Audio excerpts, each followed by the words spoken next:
Shine bright like a diamond. UFC 318 is finally upon us. Dustin Poirier versus Max Holloway 3, the fucking trilogy. Let's go. I'm actually pumped for this fight now. Um, the send off, the final farewell of this man, not this man. Hopefully, not fucking you anyway. But UFC 318 is upon us. It's actually an okay card. Like, nothing to write home about, of course, but we'll start with the main event. Dustin Poirier versus Max Holloway. What can I say? When this fight was first announced, I wasn't a fan. I just thought the UFC were risking Max Holloway's kind of like name value in the sport for a retirement fight with Dustin Poirier, and I still stand by that. You know what I mean? Don't think I'm not standing on business here. I think the Gaethje trilogy was the most obvious fight to make because they're 1-1 in the history books from now on. And like if Holloway wins, which I'm picking Max Holloway to win, but there's a few talking points I need to get behind here that might change my opinion. It's a very close fight. This I wouldn't be betting on it, but the Gaethje one made the most sense in my opinion. You know what I mean? Like you're 1-1 for knockouts. You have that rivalry, and you're both coming off fucking similar situations here where Justin doesn't deserve a title shot. Okay, he wouldn't deserve a title shot if he beat Poirier, but it was help his case more than a Rafael Fiziev fight. It would have been the exact same scenario he found himself in before, beating Fiziev and then Poirier. So in the same months as well, which is kind of crazy. But the Holloway one didn't make a whole lot of sense for me, and the fact Max Holloway has the BMF belt makes even less sense to me personally. Do you know what I mean? He just got knocked out. It hurts. It hurts, bro. It hurts even saying it. But he just got knocked out by Elite Taporia. Fuck. So he should not have the BMF belt. Now, they did have like a crazy cool face off. That was badass. But like the whole thing is really built around this is Dustin Poirier's retirement. We keep seeing this is the last dance, this that's the fourth, but I don't really see many people talking about the actual fight, especially not from the media side. I just watched Poirier's media day there, and like, so Dustin, what's your favorite memory, man? Was it about to be Louisiana, man? What do you think he's gonna say, you fucking moron? Oh, it's shit being back in Louisiana. Why are you asking such stupid questions? Do you know what I mean? Why not ask about? So one guy did an actual good job. He was asking about what do you think about Ilya? What do you think about Makachev? The whole division in itself. Do you know what I mean? Why not ask Dustin? So you never got that undisputed world title, but you've ticked every other single box. How do you feel at the end of your career knowing that the undisputed title was never after any race? And if you were to change things, would you swap your position for the undisputed world title? Asking something like that, even just to mix it up. Do you know what I mean? But the media days and the press conferences are so ass now. Like, so they might ask Dana, how's it feel being in Orlando, man? What do you think he's gonna say? Yo, this is fucking badass. Yeah, we'll be back. We'll be back, guys. You know what I mean? It's the same fucking shit every time. But the matchup itself, I better talk about it since no one else is. I am picking Max Holloway. But I definitely have my concerns here, okay? Holloway's chin is my biggest concern, and I never ever thought I'd say that apart from the Ilya Poirier fight, that Holloway's chin is the big talking point here. I feel like Holloway's chin was so granite though. I always had in my head, I was like, is this the one? Is it gonna crack here? Is this gonna be the one where we finally see Max Holloway get knocked out? It's such a hard one to say. He's moving back up and he looks big, which is good. So he's going to have a little bit more power behind the shots and things like that. But we just don't know as fans how this is going to affect Holloway's chin. We don't know. I feel like moving up is a big thing, and I think it's a great thing. The thing is, Dustin Poirier is probably my second favorite fighter in UFC history. If you know who my number one is. I'm not going to tell you because real G's will know. Um, So to sit here and say I kind of hope he loses is a bit mad. It is a little bit mad, but you have to understand. I'm thinking from a business perspective. Come Monday morning, the lightweight division and the UFC itself is going to be a lot better. Max Holloway getting his hand raised compared to Dustin Poirier. If Dustin Poirier knocks out Max Holloway, let's say, you take out Holloway from the lightweight division, you send Dustin Poirier off, and you've just ticked off a massive name from a division. But if Holloway wins, let's say Holloway goes in there, puts hands on him, yeah, let's say he finishes him. Let's say the roles are reversed there. Holloway is right back in that mix. You could see a Charles Oliveira matchup. You could see an Arman Sarukian matchup. Holloway versus Arman Sarukian would be an incredible matchup, bro. This is a matchup I don't want to lose out on. Holloway versus fucking Hooker would be a great one. I was going to say Gaethje there, but we already seen how that went. Best Express, baby. So I just think him winning is way better for the sport, and the actual stylistic aspect of this fight is quite like we've seen it. The second fight, we kind of know how it's going to go. Okay, the thing I just don't know is what Holloway's chin is going to be. Let's say Holloway has the chin he had before. I think he wins. I think he wins. Poirier looks insane. He's on this carnivore diet he was saying, so he's fucking shredded anyway. We all know that. So, but I think Holloway's going to win. I think like the other fight was many years ago, and I rewatched that the other day. Holloway was right there. He was right there, bro. And I think he's got more kind of him filling out to the lightweight frame like he did for Gaethje is going to be a lot better in this fight than the kind of approach he took the first time against Dustin, which was kind of just like, I'm just going to move up. I'm not going to properly prepare. He kind of looked a bit like flabby. He kind of looked like flabby. Um, so I don't think that was the best move. But I think Holloway's going to be able to find the shots, man. But we don't know what the chin is. I don't necessarily think pound for pound Dustin Poirier is going to carry the same amount of power that Ilya Poirier fought. But there was moments in the Poirier versus Holloway second fight where he kind of like stunned him, and Holloway was moving back, but he bounced against the cage and kind of got his feet that way. So if the cage wasn't there, or he was like 3 or 4 feet the other way, he would have got a knockdown there. Gaethje knocked him down, so it's not like Holloway. Holloway has one of the best chins ever. We're going to talk about best chins in UFC history on this card. If you know, you know. His chin is definitely there, but I just hope Holloway wins. I hope Holloway wins, and if we see this point down to the canvas shit, I don't think anyone beat Max Holloway in a fight like that. If I'm being honest with you, so listen, I'm going to pick Max Holloway. 48-47 decision. I don't think he's going to finish Poirier. I don't think he'll finish him on the feet. I need to see Holloway. I need to see Holloway get started early. I need to see him getting it going from the start. I don't want to see him delayed. I don't want to see him getting it going in the second. I want Holloway to take the first round in this fight. I want Holloway to win, man. I'm sorry. Okay, I'm sorry. I get this is Dustin Poirier's send off, but don't. The sport is. This is way better for the sport if Max Holloway pieces him up. I'm sorry. It is. I don't want to see Dustin Poirier pieced up. Okay? I've actually seen him in person. Yeah, he actually looks like SpongeBob a little bit. The way he's built. He said that on Joe Rogan. Yeah, and when I saw him, I was like, that makes actually a lot. That makes a lot of sense, to be honest with you. But Max Holloway 48-47. That's the pick. Lock it in. We're gonna move on to the co-main event of the evening. Paulo Costa versus Roman Kopylov. Secret juice. So Paulo Costa just is a bit of a mad bastard. We all know Paulo Costa to be a bit of a fucking mad bastard. I don't know about this fight for him. I don't know. I just don't think I can ever bet on Paulo Costa, man. And it sucks. It actually sucks big time because I really like Paulo Costa. I don't necessarily think Roman Kopylov is exactly very good, but I think he's probably just a little bit better than Paulo Costa. Like Paulo Costa gave me one of the most entertaining fight weeks in UFC history when he fought Marvin Vettori. So I'm forever grateful. And it's so funny. This isn't funny, but like I remember he was getting Brett Komodo was interviewed Costa, and he was just like, "Oh, so you got like a new training coach? Tell me about that." And Costa just started crying. He was just like, "You good man?" This guy, he just started crying. And Brett Komodo was like, "Oh man, shit, man, I'm sorry, I didn't mean to upset you. I was just asking how camp was." It was fucking mad.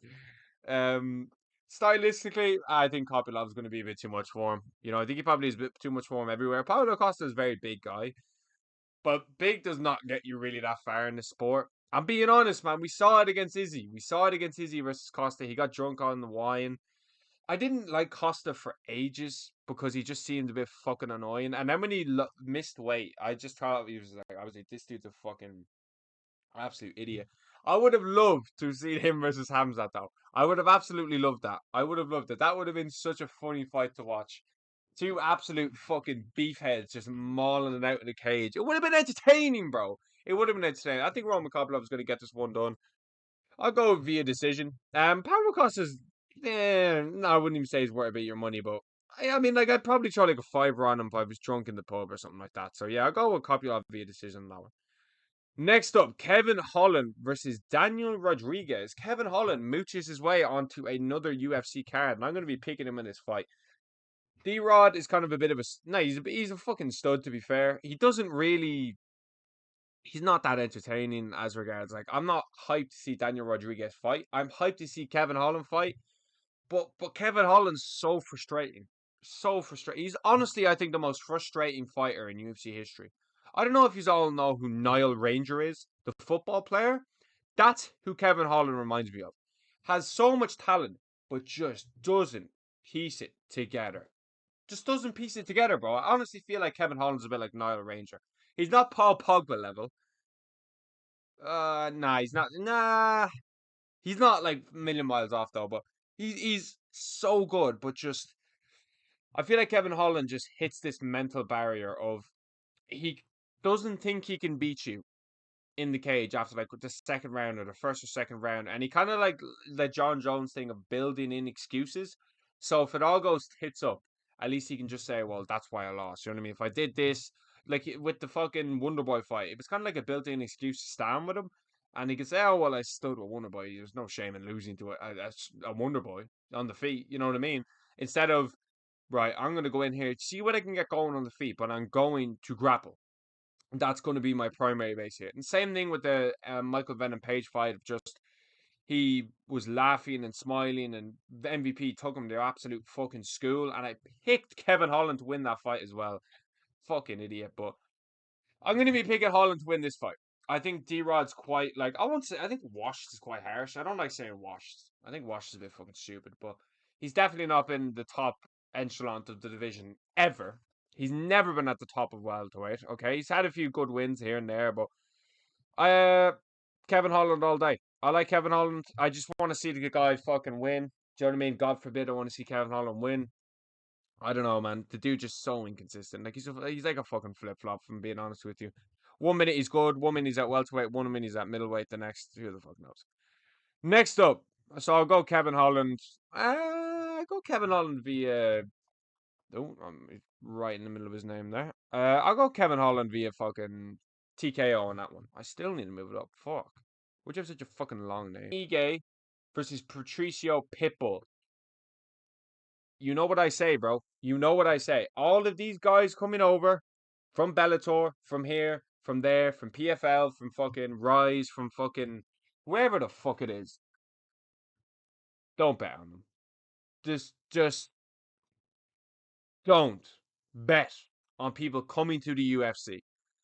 Aaron Pico found that out the hard way. Don't do it. Aaron Pico would have found that out the hard way when he fought fucking Movsar Evloev. He would have found that out the very hard way. But he found it out the hard way against Yair Rodriguez. And I didn't even think, you know, Yair looked necessarily mad impressive in that fight. I wasn't necessarily gobsmacked by Yair Rodriguez's performance, but he had a solid performance. Dan Ige is not even like a top 10 featherweight. Not at all. He'll fucking wrestle Patricio to a decision here, but Pitbull can win this fight. I don't think it's a one side. I would not be picking Pitbull to win, man. These Bellator guys coming over, unless you're like Paul Hughes or Usman Nurmagomedov, or like I don't even think Johnny Eblen's fighting in Cape Town at the weekend. I don't think Johnny Eblen's a top 5 middleweight. Middleweight's quite shit, but like Johnny Eblen is getting absolutely fucking dismantled in the first round by Hamzat. Tell me otherwise. Tell me Johnny Eblen is not getting absolutely dismantled in the first round. Fabian Edwards as well is not even a ranked middleweight. But I like Danny again this fight. I think experience is going to play a big role. Patricio Pitbull has boatloads of experience, but it's not in the UFC, so to me that doesn't really count. But yeah, I'll go Danny Ige be a decision on this one. I actually do quite like Danny Ige, so yeah. On Earth, am I seeing Michael Johnson on a main event pay-per-view? Sorry, main event pay-per-view. What the fuck am I on about? A main card pay-per-view slot in 2025. Someone tell me. Someone please tell me, because I, for the love and life out of me, cannot understand why this is happening. This card is good. But when you have a main event, I can't speak, a main card opener of Michael Johnson versus Daniel, Zernhaber, it's quite tragic.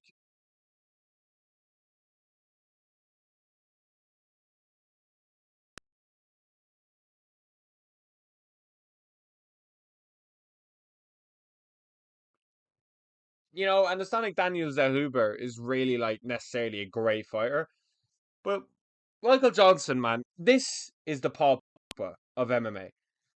Wins over Dustin, wins over Tony Ferguson, nearly knocking out Khabib Nurmagomedov in their fight, and just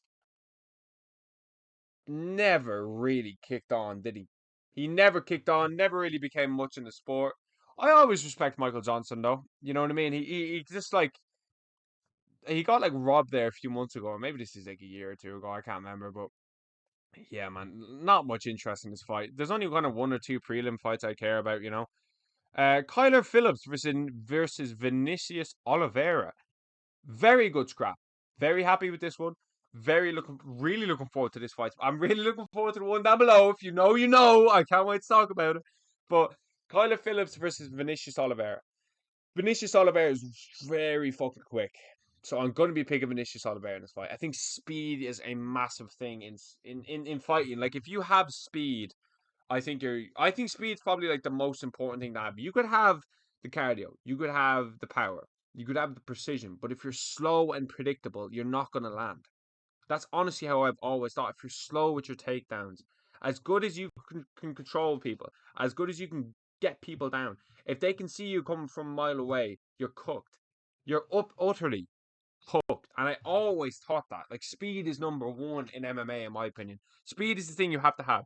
Because even if you're not that technical and you're quick, you can land. Because they won't see it coming. Do you know what I mean? So I think Vinicius Oliveira is very fucking quick. I like Kyler Phillips as well, though. He's got some good skills. I've seen him fight for the last few fucking years. I feel like Vinicius is going to be too quick for him on the feet. I think Kyler Phillips is going to be trekking heavy with the leg kicks. Um, I think Vinicius Oliveira is going to have a nice time here. I'm going to go Vinicius Oliveira via second round TKO on that one against Kyler Phillips. Oh yes. Oh, it's just beautiful. It's just absolutely beautiful. I'm going to move me this time, to be honest with you. So, Brendan Allen versus Marvin Vittori. I have been asking for this magical scrap on our screens right now. Why is this on a fucking prelim? What logic is having Brendan Allen, Marvin Vittori on a prelim and Michael Johnson, I'm out frame there, Michael Johnson on a main card? The only thing I can think of is that they're trying to get people in the arena early. So they can spun their little camera around and say, look at the crowd here from the fucking start, man. No! No, put this on the fucking main card. This could be co-main event. This could easily be co-main event. It's co-main event. The baby is fucking prelims, bro. Fuck me, you have it in the wrong place. It should be co-main event, the main card, not the fucking prelims. But listen, if you know me, you know I'm a Marvin Vittori fan. Absolute beefhead, okay? I say it whenever he gets into like a media day, bro, he just goes at everybody. How can't you love that guy? I used to think he was a fucking gimp. When he was fighting Izzy, oh, I used to think this dude's a fucking bellend. But the the whole thing of them in the casino as well, Brendan Allen like smacked the shit out of him. This dude just like is on site beef with everybody. I don't know why he's so mad. I don't know what I don't know what's anyone ever done. He's probably mad at me. He's probably mad at me. You know what I mean? Like Vittori goes at everyone at press conferences, everyone at media days. He just hates everything, and I love it. I absolutely love it, and I love Marvin Vittori. He's such a fucking guy. How this fight goes, I'm going to be picking Brandon Allen. I think it's quite a good pick. You know, the thing about Brandon Allen is if he had more gas tank, I think he would be champion. I honestly believe that. I think if Brandon Allen had 25 minutes of pace in him, he would be champion because he has the skills and his striking's gotten so much better. But the dude just gasses out. The dude just gasses out. He's got such a good submission game and he's got great grappling. Like he was like if he just won like 3 minutes of a round against Imavov in the second or third, he had 10 minutes and all he had to do was win three. But he couldn't, man. He was too gassed. And he did very well in the first round with the grappling. I picked Imavov to win that fight handily. Um, Imavov's gas tank is very questionable as well, which is going to be why I'm picking Barao to beat him in that fight. I'm looking forward to that fight as well. I can't lie. But yeah, this fight's going to be a good one. Marvin Vittori is not going to. He just won't. He won't have it in him to stand with Brendan Allen. And I think Brendan Allen's going to have too good a grappling base to get taken down from Vittori. I feel like he'll be able to just maneuver his way around with the striking. And I feel like if they do grapple, Brendan Allen might be able to get good control to win the round that way instead of doing damage on the feet, which everyone does damage on the feet against Vittori. Everyone. Okay, the dude's just so hittable. Okay, he's such shit defense. Okay, you know how he does like shoulder roll whenever he fights. That is how he fucking. That's how he fights. Okay, and I think Brendan Allen's going to be able to find the shots. Marvin Vittori has no head movement. He has absolutely no ability to check a leg kick either. So I'm going to go with Brendan Allen via 29-28 decision on that one. Vittori might nick around, but Brendan Allen's with that fight. And this right here, my friends, is where UFC 318 goes downhill absolutely fucking rapidly. So Francisco Prado versus Nikolov Vianatrov. Vianatrov, sorry. What you want me to say, man? What you want me to say about this fight? No one fucking cares. No one cares, bro. I'm gonna go and this is the problem with some of these pay-per-views, okay? We have like a I think feel like honestly they might chuck Vittori versus Allen in there as well, just to give us something to, have a nice excitement fight on the prelims. This is dead. This is fucking dead. I'm gonna go with Francisco Prado on this one via first round submission, okay? And it just gets even better. Look at the rest of these fights, man. Oh, I have to break them down. That's class. But you see what I'm saying? The early prelims are fucking tragic. So, Adebek Gutrev versus Robert Valentini. I've actually seen a good bit of Robert Valentine here, so I'm going to be picking him in this fight. I'm not too familiar with Abu. I've seen him a few times. Haven't paid too much attention, but Robert Valentino is actually pretty decent. So I'll go with him via second round TKO on that one. The burner picks are in now because the early prelims. So, um, Adam Fugia. Oh, I'll move me out of the way. Versus Islam Dulatov. I'm going to be going with Islam Dulatov on that one via decision. I feel like he's going to get a lot of German guys are kind of coming up in the UFC now. And I feel like that's kind of good. It's good to see more of a European kind of audience. We can get more European cards. Would be pretty fucking sweet. So, yeah, I'll go with him via decision. That next up, we actually have Jimmy Crute on the fucking early prelims, which is mad versus Marcin Pranaka. Pacino, sorry. I'm going to be going with Jimmy Crute. I'll go with Jimmy Crute via first round TKO on that one. If I'm being honest, I like Jimmy Crute. Bit of a fucking stud, bit of a fucking sausage at the same time, but I feel like he's a decent enough fighter. So yeah, I'll go with Jimmy Crute on that one. Next up, pretty decent one here. We have Ryan Spann. Broke all of our hearts knocking out Dominic Reyes. He's going to be taking on Luslav Briachi. I'll go with Ryan Spann. Oh my lord, fuck me, just bringing back the memories of Ryan Spann knocking out Reyes, broke man's heart. But I'll go with Ryan Spann via decision on that one. Next up, we have Bruno Ferreira versus Jackson McAvoy. Uh, you know, I don't know much about Bruno Ferreira, but I'll pick him in this fight because I've seen him I've seen him a good few times actually. Now that I remember, Jackson McAvoy is just not that good in my opinion. So I'll go Bruno Ferreira via that one on. I'll go with him via third round TKO. And the final fight, I want to dedicate like a few minutes to Dustin Poirier at the end of this. And plus burner picks. You know what burner picks are on this channel. We have Carly Judicia versus Nikolai Corralio. I'm going to go with Nikolai Corralio on that one. Um, Main event, Dustin Poirier. Um, where do you even start, man? Where do you even start? Just an absolute pillar in MMA. To see him walk away is really fucking sad. It's really sad. Because I've watched this guy. I always say it. I don't know sport. Me and you don't know the sport without Dustin Poirier in it. And to think that he's making his final walk really makes me sad because it kind of shows that the era of Holloway and Poirier, they're coming to an end. John Jones is gone, thankfully. McGregor's gone. Poirier's gone. A lot of these big names the UFC have and have been staple names in the sport for years, they're going. they're going, bro. And Poirier was just didn't get the belt. That's the only thing we can look back on and say for Dustin Poirier's career. He was the greatest fighter to never win an undisputed world title, in my opinion. I do believe that. I think we have to give him that. Okay, Max Holloway twice, Justin Gaethje, Conor McGregor twice, Anthony Pettis, Eddie Alvarez, Benoit Saint Denis, Michael Chandler. The list goes on and on. How many of them are just former champions? Do you know what I mean? But he just didn't get the undisputed world title. He didn't beat Oliveira. He didn't beat Makachev. I really felt the Oliveira one was his chance. I feel like that was it. You know, the Makachev could be one. You were up against what you were up against there, and it just wasn't going to fall for you, in my opinion. I feel like if he fought Makachev and Khabib again, 10 times, I think he'd just lose. I think he would just lose 10 times. I'm being honest with you, but I feel like Oliveira was the one, man. I feel like that was the one I could see Dustin Poirier getting it done, and I thought he was going to win. I thought he was going to win, man, but it's sad. It's sad to see someone that I've been such a big fan of. I've met him in person as well. Super chill dude. Been such a big fan of step away.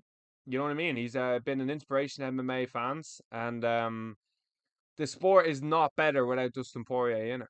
I'm gonna miss looking forward to the absolute wars that he would bring. Pay the bills to be the boss. That's exactly what I'm trying to do with this channel. So I can resonate with him in some sort of a way, which is good. I resonate with all these fighters, man. I think they're all legends. You know what they do. Not all of them are legends. Actually, I take everything I just said back there, but I can resonate with a lot of these guys with the journey and trying to make it. I'm trying to make this channel into something, so I can resonate with them there. But yeah, man, it's sad to see him go. Very fucking sad, and to think that it's a bit of a lose-lose situation. This, okay? So my bad. If Holloway wins, I think we're in the best case scenario of okay, he should be retired. But if he beats Max Holloway in impressive fashion, I feel like myself included, a lot of people be like, "Man, you're not done yet." You know what I mean? You're not done yet. And the fact Ilya's got a belt now as well, not a million miles off the title shot with one win, one more win. That's honestly kind of how I'm looking at it. But if let's say Holloway goes in there and just beats the shit out of him, at least we can say, okay, his time is up. His time is up. He's done everything he could apart from win the undisputed world title, which is shit to even say because it's like winning every trophy in the Premier League, bar the actual Premier League, and you're like an English club. I'm just saying that because I'm wearing an Ipswich jersey, but you win every cup. You win the FA Cup. You win the FIFA, the World Cup, Club World Cup. You win the Champions League, like Liverpool for ages. You know what I mean? If the club just folded, do you know what I mean? As an example, a lot of people that mightn't watch that aren't gonna know what I'm on about there, but just fuck, man. I wish it fell for him, but he got so much money from the McGregor fights. He built such a big resume, such a big fan base, such a big name, and the era of Dustin Poirier will always be one to remember. It's gonna be a very sad day to see him leave those gloves in there. I feel like that just him losing is the best case scenario for MMA fans. At least we can say at least he's done. You know what I mean? There'll be no doubt at that point. Holloway will move on with his career and research. But if Poirier wins, you could just look back and say maybe one more, maybe one more title shot. Maybe that Gaethje trilogy, maybe that Oliveira rematch. You know what I'm saying? Maybe the Hooker rematch. You don't really know. You don't know, but it's going to be a sad one, man. It's going to be a sad one. Like, subscribe, all that good shit, and thanks for watching.